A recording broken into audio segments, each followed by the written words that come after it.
রাসূল করিম সাল্লাল্লাহু আলাইহি সাল্লাম আরও বলেন, যদি কেউ চায় যে বিপদের সময় তার দোয়া কবুল হোক, তাহলে সে যেন সুখের দিনগুলোতে বেশি বেশি দোয়া করে।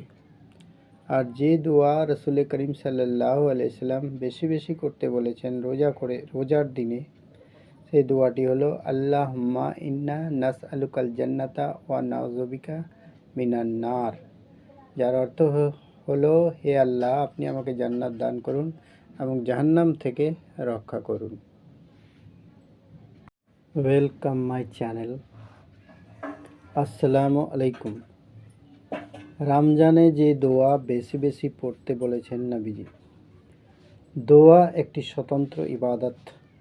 বান্দা আল্লাহর নিকট দোয়া না করলে আল্লাহ রাগান্বিত হন। তিনি বান্দার ডাকে সর্বদা সাড়া দেন।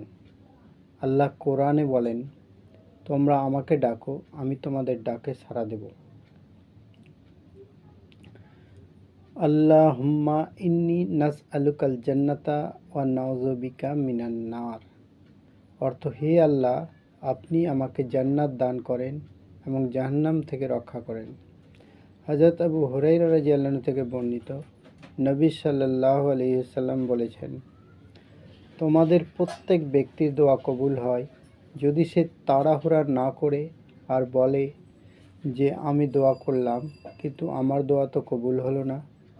বুখারী 6340 হাদিস। হাদিসে এসেছে, হযরত জাবির রাদিয়াল্লাহু আনহু বলেন, আমি রাসূল করিম সাল্লাল্লাহু আলাইহি ওয়াসাল্লামকে বলতে শুনেছি, কোনো ব্যক্তি আল্লাহর কাছে কোনো কিছুর প্রার্থনা করলো, আল্লাহ তাআলা তাকে দান করেন অথবা তদনুযায়ী তার থেকে কোনো অমঙ্গল প্রতিহত করেন, যতক্ষণ না সে কোনো পাপাচারে লিপ্ত হয় বা আত্মীয়তার সম্পর্ক ছিন্ন করার জন্য দোয়া করে। হাদিস তিরমিজি। রাসূল করিম সাল্লাল্লাহু আলাইহি সাল্লাম আরও বলেন, যদি কেউ চায় যে বিপদের সময় তার দোয়া কবুল হোক, তাহলে সে যেন সুখের দিনগুলোতে বেশি বেশি দোয়া করে।